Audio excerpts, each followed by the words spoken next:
Communication and connection has been one of the more frustrating parts of my brain injury journey. And honestly, when I'm tired, everything feels amplified and so much harder. Brain injury impacts how we're understood, how we express ourselves, and generally how we connect with others. So it impacts our relationships in major ways. That's why we are going to be diving deep into social communication after brain injury.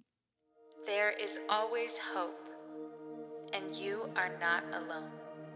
Hi, I'm Cristabelle Braden, and this is my brain injury podcast, Hope Survives.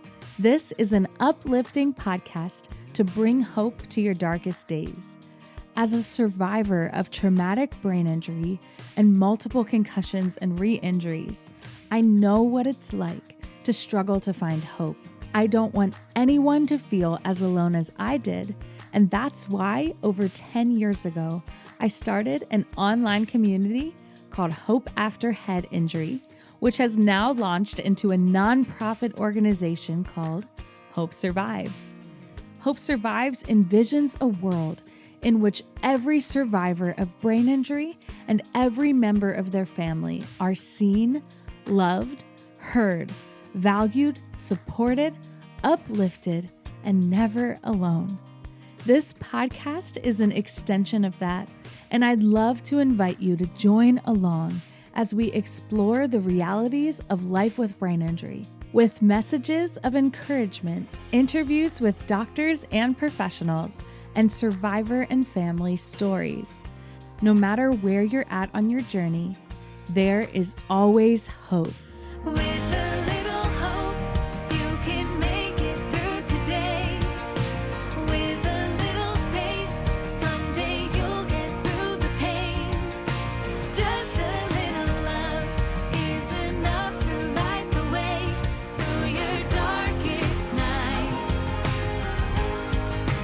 Hope survives. A little faith, a little love. Hope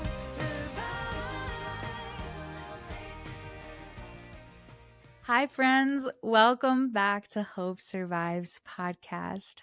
I am so grateful that you decided to listen today.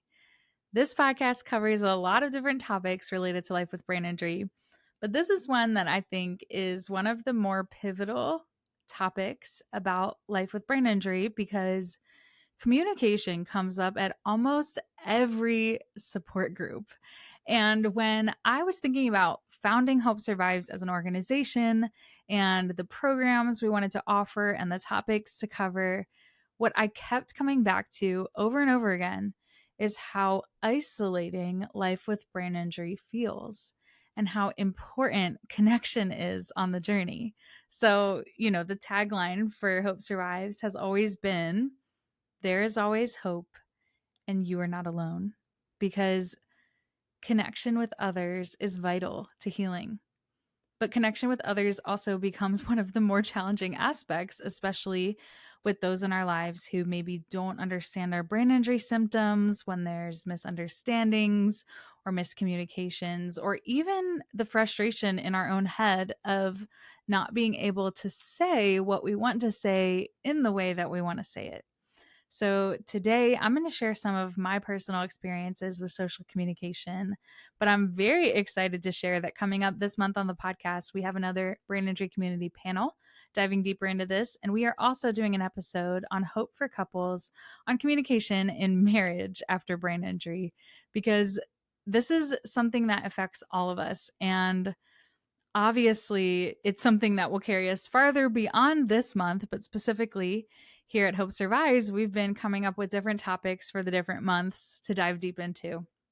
So, yeah, before I get into a little bit more of my journey, I did want to take a moment to thank the Functional Neurology Center as our sponsor of this podcast. The personalized neuro recovery programs at the Functional Neurology Center offer hope for those suffering from brain injuries, dysautonomia, vestibular, chronic pain, stroke, movement dysfunction, developmental disorders, PPPD, FND, and complex post concussion.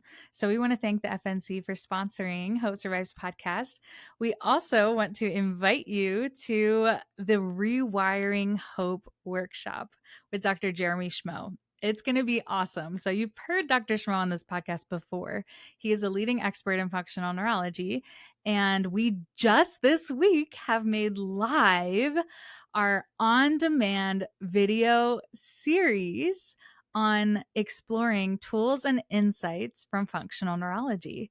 So in this 5-part video series, Dr. Schmo is going to go deeper into different topics, including what is functional neurology, how it helps brain injury, brain-body self-assessments that you can try at home, key observations for families, and how to talk and communicate your needs with your doctor.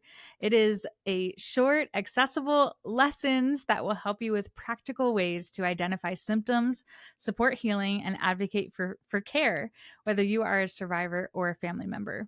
I had the honor of interviewing Dr. Schmo as part of this series, and I'm telling you, you're going to really love it. He shares some of his personal experience. He's had concussions himself, and it's going to be really encouraging for all of you. So you can go ahead and access that as of now. It is available on demand. And if you want to mark your calendar for Thursday, September 4th, there will be a live Q&A with Dr. Schmo that you definitely want to sign up for, because he is a fount of knowledge, as you may already know, hearing him on the podcast. So thank you to the FNC. Check that out at hopesurvives.org, and the link will be in the description of the podcast as well. We also have another workshop coming up this month, placing your plans. Sorry, I'm struggling over my words today. I've already had to edit a number of things. Deep breaths, Cristabelle. Pacing Your Plans with Ali Rayum, talking about how do we manage symptoms and how do we plan and pace our life after brain injury. Those are just some of the upcoming workshops that we have going on at Hope Survives, so make sure you get connected. We also are meeting in our monthly support groups. Whether you're a survivor, we have a group for family members, we have a group for couples, we have a faith-based support group. Wherever you are at, we hope that there is something that will resonate with you and encourage you. So those are all free groups to join. We hope that you will sign up to come, and I'd love to meet you on Zoom.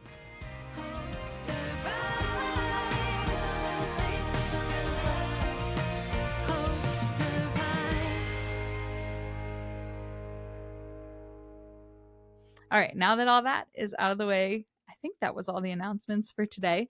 I should have a list in front of me, but instead I just pause for long periods and edit it out later. So, okay, and to be that candid, honestly, you're hearing pre-recorded podcasts, which kind of goes into our communication topic, because my brain injury journey has involved so many re-injuries. It's felt like my ability to communicate and to pick up on social cues has gone wildly up and down throughout the seasons. If you've been listening to this podcast for a number of years, you might notice that maybe 5 years ago, I stumbled over my words a lot less, or maybe some episodes you notice there's more symptoms than others. That's because that's life with brain injury. But because I've had re-injuries, I've had so many ups and downs, and communication is one of the things that always seems to affect me when I'm flared up. You might have seen me on this podcast, or even heard me speak at a conference, or even at one of my concerts. I'll share between songs, I'll, share some of my brain injury story. And it's easy to look at someone and assume that they're always able to speak that clearly. But the truth is, I work really hard to communicate at the times that it's needed, and I often lose my words after coming off of a recording or a stage. Those are very tiny snapshots, and the full picture is not always seen. Ever since, I don't remember, I think it was the re-injury I had in 2019. I fell down the steps, and it was December 2019. That one really affected my speech. And ever since then, it returned a lot of word slurring. And I have to think really, really hard to move my tongue muscles correctly when I'm tired or overstimulated or whatever.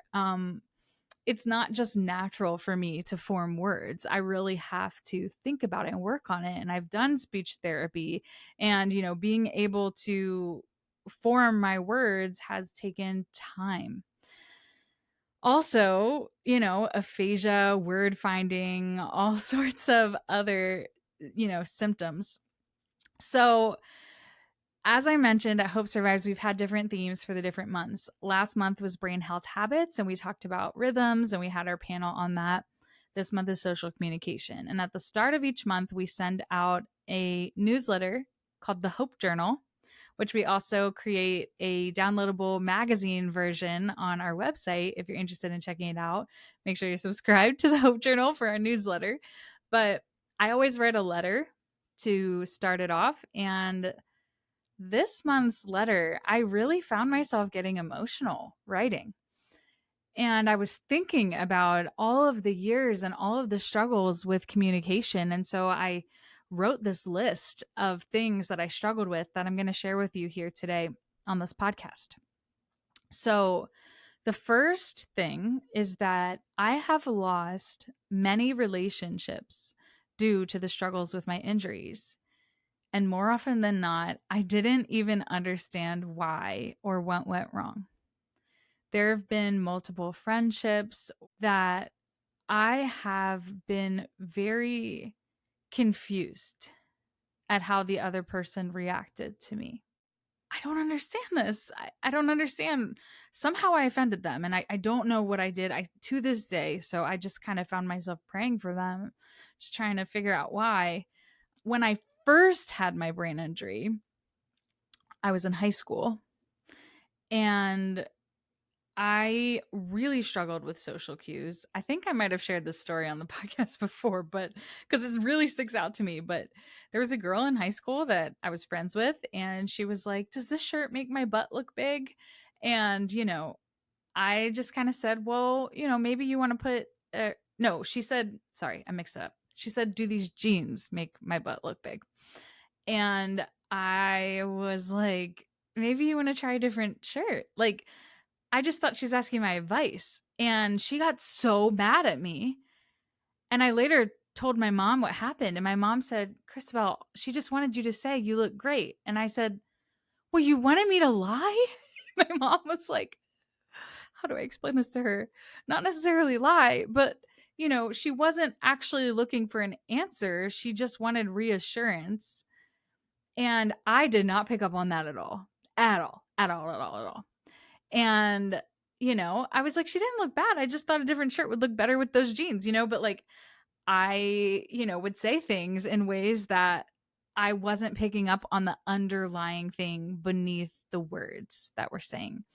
And I've had to really work hard on relearning social cues. It's something my mom had to work with me on in high school. We would role play certain conversations. I did not pick up on sarcasm. It was very, very strange. So, those are just a couple small examples. There's been a whole lot of more examples, but, you know, I guess I'll just throw another one in here. Like, people not understanding when you say no to things, or there's a whole slew of them. So basically, the first thing that I was thinking about was that I lost so many relationships and I didn't always understand what went wrong. I definitely did not pick up on social cues well. I was bullied in school when I went back after my brain injury, and I just always felt like everybody was in this club of understanding the world, and I didn't get the memo, or I didn't get the manual, or people would laugh at things that I didn't know were funny, or they would laugh at me and I didn't know I wasn't trying to be funny. So very, very hard to pick up on those kind of social cues, and it's hard to even describe or explain. But yeah, lost relationships has been hard. Another example that came to my mind as I was writing this newsletter is that I have cried at Chipotle when I couldn't explain what I wanted on my burrito bowl. Have you ever been on a line that is moving fast and I'm looking at the thing and I can't think of the word of what it's called? The peppers or whatever I'm trying to say. And besides that, just having trouble making decisions, period, not being able to decide what I want. But even once would decide what I wanted, I couldn't communicate it fast enough for the person and they just get irritated. I'm like, and sometimes I've had to learn over the years. I didn't do this at first. At first, I would just cry, shut down, sometimes leave. If somebody was always with me, so usually they would step in, but I have had to learn sometimes to say, I have had a traumatic brain injury. I might not speak as quickly. I need you to be patient with me. But learning how to get to that level of advocacy takes time, right? To get to that level of self advocacy. Also, it's nobody's business that I had a TBI, but sometimes just for the sake of trying to help them understand. It's also happened with cashiers at stores. They ask me questions and I'm not able to answer fast enough, or, just feeling really overstimulated, and being unable to communicate in those scenarios. The next one I wrote on the list is that I've forgotten to text or call people back more times than I can count. Brain injury symptoms that affect communication are not just the word finding or the actual mechanisms of speech. Sometimes it's memory. And it can be memory of not remembering to call or text someone back. And I have had to tell my friends, if I don't answer your text, it's no indication of if I care or not. Because a lot of people, they associate remembering something with caring about it. And I've had to explain to them, if I will forget things that I really love and care about all the time because I had a brain injury. So I need you to text me again.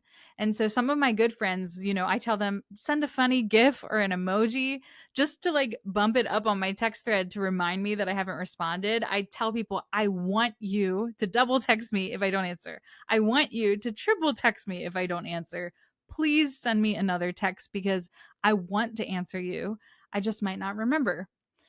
Another memory loss thing, though, that can affect is forgetting memories and instances with other people, like shared experiences.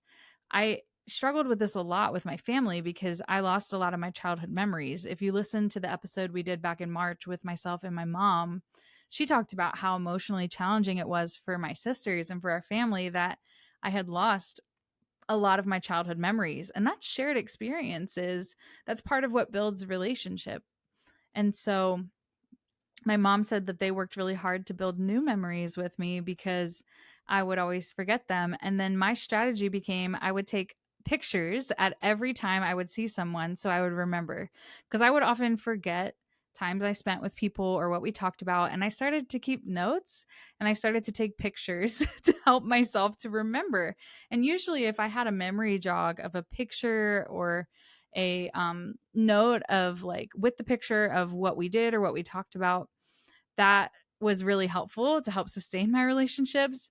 Not forgetting, full conversations we had, forgetting people's birthdays, forgetting they asked me to pray for something that's important to them, forgetting to follow up. I've lost relationships from that, from forgetting, and then people just growing apart or them maybe being upset that I didn't answer them. And it's been really hard to navigate that. And besides all of this being brain injury related, generally in life, people tend to drift apart, right? But I think with the brain injury, it feels amplified because we lose so much connection that when that does happen, it feels even more, I don't know, it feels even more worse. And so I tend to be hard on myself with a lot of that stuff. So yeah. Okay. The next one is I've said the wrong word and continued on thinking it was the right one until someone pointed out to me that I said something completely off base. So like this is like in scenarios where I'm saying a sentence and I'm just like, I just keep talking and saying something and they're like, I can't think of an actual example, but it'd be like I was talking about something like totally unrelated. They'd be like, why did you say Cheetos? And I was like, why would what do you mean? And I would have no knowledge that I used the word Cheetos in a way that makes no sense, which by the way, I don't even eat Cheetos because I try to eat I don't eat stuff like that. But I would say something so random and just keep talking like nothing was off until somebody points out to me. And then that makes me feel like I can't trust what I'm saying. And then I would like shut down and like just not want to talk because I'm like, well, if I can't even remember what I'm saying, what I don't understand. Like I can't communicate. So it's frustrating. And that leads into the next one. I've become so frustrated that I can't put the words together that I'm trying to say, that I've just dropped it without ever even getting a chance to share it. And that one's really hard because it's like I have something that feels valuable and important to contribute, but I'm unable to do so because of word finding, aphasia, overstimulation, headaches. Maybe I'm, whatever it is at the brain injury that's causing a block of being able to share what I'm trying to share, that I just let it go. And then I feel like I did not contribute, and it just, everyone wants to connect, everyone wants to contribute, and when you feel like you can't contribute in the way that you want to, it's frustrating. I've also had scenarios where in conversations with groups, I had to work up to doing group conversations after brain injury. Like one-on-one was always easier for me, but if you're talking to 2 or 3 or 4 people in a social scenario, the group moves on before I finally process and get to sharing what I wanted to share. So it's like I finally found the words to say what I wanted to say, but by then the topic had moved on and what I want to say is irrelevant. And when I did not have the social cues to understand that, I would just say it and then they would be like, "Oh, we're talking about this now." Like I didn't pick up on it. But once I redeveloped the social skills to pick up on it, then I would just feel like, oh man, like I finally got my thoughts together. And now it's like, they're already talking about something else. And I've just had to like let things go. So again, you feel like you can't contribute. I've said the wrong thing without knowing it was the wrong thing and offended people. Sometimes it's like the wrong emotional reaction. Like I've laughed at times that I should have cried, or I have said something that was offensive without knowing it was offensive in a scenario, not having that understanding of the situation. I have definitely had scenarios where I have put my foot in my mouth but not known it. And then somebody else points it out to me later and then I'm mortified, right? So it's like very, very hard when you're not self-aware at that time. And another one that I still struggle with is I've interrupted people I care about with every good intention of sharing, but realized later that they felt cut off. I unfortunately still struggle with this. And it's like, I either am afraid I'm going to forget it or I just lack the self awareness to know that I'm interrupting them. Some of it is delayed processing because, like, especially in certain conversations, like the other person will share something, then there'll be a break. And then, like, I will start to say my thing, but they've already started their next sentence by the time my sentence comes out of my mouth. So then it seems like I interrupted them, but I was trying to do it in between the sentences, but I was too slow. So it's like frustrating, right? And it affects relationships with other people. And I've had to have very candid conversations with my friends and family of like, hey, I want you to point these things out to me. These are certain areas that I struggle with due to my brain injury. I really want you to know that I don't want you to take it personal. Your relationship I care about. Please help me. Please help me in this conversation. Help me to understand, help in this relationship. I mean, like through our conversations. And so I've had to learn. And as I was writing this newsletter, listing all of these things, I realized that today I'm self-aware enough to talk about these things and write them out, which I'm going to call a win because I was not always able to do that. It has come from intentional work and learning coping strategies over the years as I've become more self-aware of my symptoms. It's a process and it takes time. And even to this day, as I mentioned in the intro, when I'm tired, man, sometimes all bets are off. Like I lose my ability to explain. My tongue starts to feel big in my mouth. I don't know how to explain it, but it's like my tongue feels bigger and like I can't control it and my words start to slur. I mix up consonants, I mix up words, and sometimes it's so emotionally taxing and cognitively taxing to try and even say that I just like I'm like I tell like my family like I'm done communicating for the day. Like I need a break. Like like you make the decisions, you do whatever need like I can't anymore. I'm too tired. And again, I've had to learn to be more self-aware of that. But as I was writing that list and even as I was sharing it now, like there are stories that I will not share publicly on this podcast because they are painful. I don't want to also call anyone out that could be identifiable, right? But like I it's painful to think about the way that communication can affect relationships, but I also have to remind myself that as I've grown in my recovery journey, I can also think of so many beautiful moments of connection and conversation with others. Even facilitating the support groups when we do Hope After Head Injury group or Renewed by Faith group through Hope Survives, even doing this podcast and learning how to interview. When I first started the podcast, and if you've listened to the old episodes, I was not as good of an interviewer. I've grown like I had to learn intentionally how to interview and how to ask questions and how to pause and how to give them the chance to share, right? That's something I had to learn.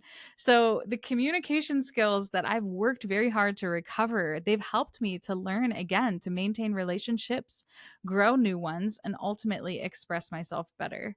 I got married last year. Some of you guys might know this. And when I started dating my now husband, we really struggled with communication and I really had to learn how to explain a lot of the brain injury stuff, and thankfully he was so willing to learn about TBI and to point things out to me or to help me to understand. Also my parents helped him as well to learn more about brain injury and how to communicate with me.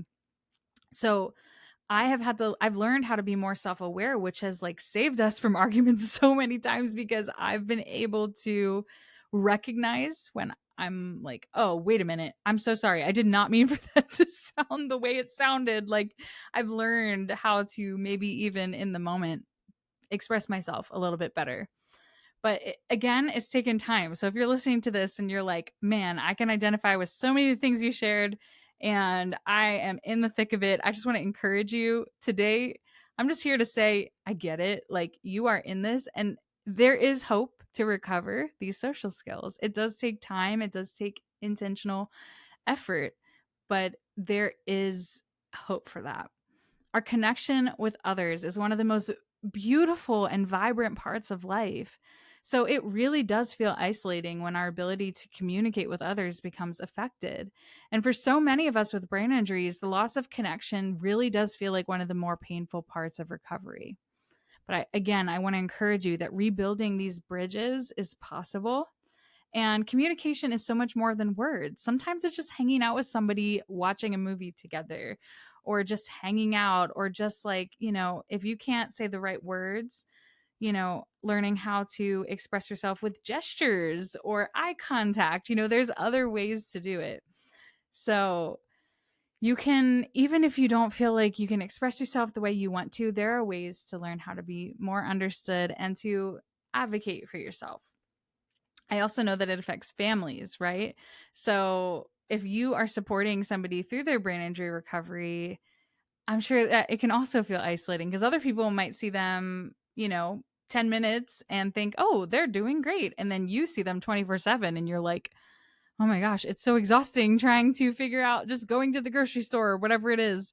So I just want to encourage you guys that like this is a normal part of the journey. It takes time, but be patient and you've got this, right? So everything we are doing at Hope Survives is about supporting those who have sustained brain injuries, which includes helping to be able to have the tools and strategies to maintain sustainable relationships. And that is a huge part of the vision of Hope Survives. So, again, I would love to invite you out to our support groups. If you resonate with this, we're going to be talking more about social communication throughout the whole month of August. We can find our way back to connection together. and you are not alone in this. So thank you so much for being here at the podcast. If anything I shared resonated with you, I'd love to hear from you. Please email us hi@hopesurvives.org. We would love to get connected further. So remember, even if you feel like you're struggling with communication, you are not alone, and there's always hope. Bye, everyone. See you next time. Thanks for tuning in to Hope Survives podcast. Make sure to subscribe and stay tuned, and would love for you to consider leaving us a rating or review. Check out hopesurvives.org for more. We'll see you next time, and remember, there is always hope.